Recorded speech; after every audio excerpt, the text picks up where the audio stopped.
The latest on the 26 Colombian pesos climate talks in Glasgow, Brussels. The head of the European Union's executive arm says Saturday's agreement at the UN climate conference gives us confidence that we can provide a safe and prosperous space for humanity on this planet, but warns that there is still hard work ahead. Ursula von der Leyen is the president of the European Commission, and she says that there will be no time to relax. The EU's lead negotiator says the text agreed keeps alive the Paris Agreement target of limiting global warming to 1.5 degrees Celsius. Frans Timmermans adds that it is a text which acknowledges the needs of developing countries for climate finance and sets out a process to deliver on those needs.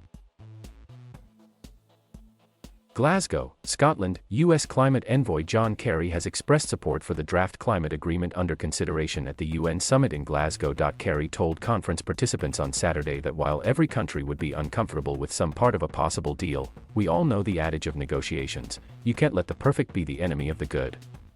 And this is good. It is a powerful statement. He said climate change was an issue that allowed countries like the United States and China to rise above disagreements on other matters and come together for the common good. He said, "Not everyone in public life gets to make choices about life and death. Not everyone gets to make choices that actually affect an entire planet. We here are privileged today to do exactly that."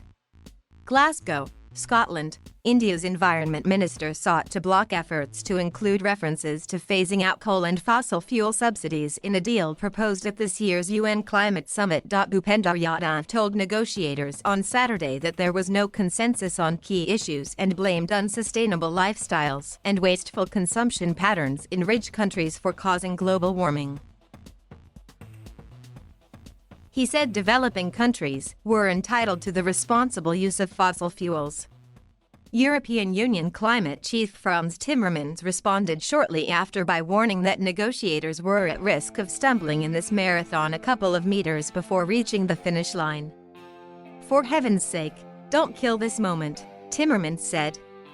"Please embrace this text so that we bring hope to the hearts of our children and grandchildren." Glasgow, Scotland. Money is still the crucial point of disagreement between rich and poor nations and is delaying nations from a potential agreement at the UN climate summit, according to the Maldives Minister for Environment, Climate Change and Technology. Small island nations have long pushed for an independent compensation mechanism for irreversible losses caused by climate change. But the current proposal at the talks in Glasgow, Scotland, fall short of what is needed to bridge the gap between developed and developing worlds, Maldives Minister Aminath Shana said Saturday. "I still have not found text and language that can bring both parties together on this issue," she said. The draft proposal published in the morning said participating nations had decided to establish dialogue on this issue of compensation for climate damages. "This is not enough urgency when hurricanes and floods are impacting essential services like drinking water in the Maldives," Shana said. But she also acknowledged that the mention was a slight win that took a lot of work for many years and therefore we don't want it to be removed entirely. Alok Sharma said talks late Friday and during the day Saturday had made progress. He said that collectively our climate ambition and action to date have fallen short on the promises made in Paris 6 years ago, but the latest draft agreements offered tangible steps and milestones to get there.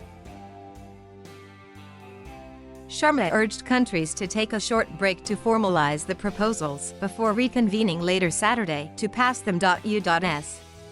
Climate envoy John Kerry huddled with representatives from Africa and other parts of the developing world on Saturday afternoon to discuss proposals for a potential loss and damage fund for poor nations hit by irreversible impacts of climate change and credits in a carbon trading market.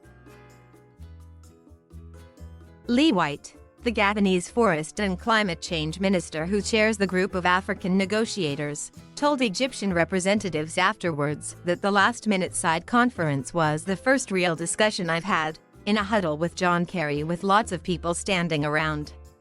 "You've seen the process because you're in it," White said in remarks overheard by the Associated Press.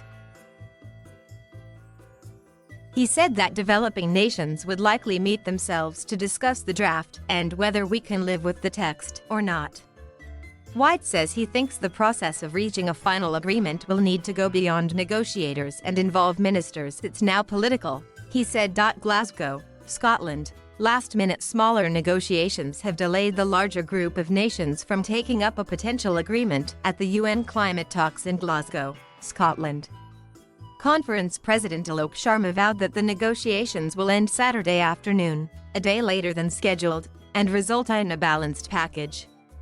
A number of parties are still wanting to have a discussion and resolve issues, Sharma said more than 100 minutes after a scheduled stocktake discussion of the most recent drafts was supposed to start, but hadn't. I hope we can have some resolutions before formally starting this plenary. Sharma called the latest proposals that negotiators spent the day poring over collectively a package that really moves things forward for everyone. Australian Environment Minister, Leyen said earlier Saturday, "We will fight hard for a good and ambitious result. We still have intense hours ahead of us."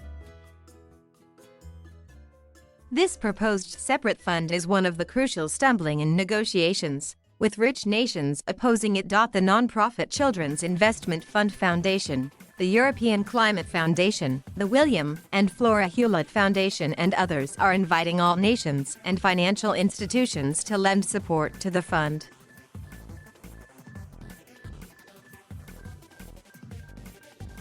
Thank you for watching.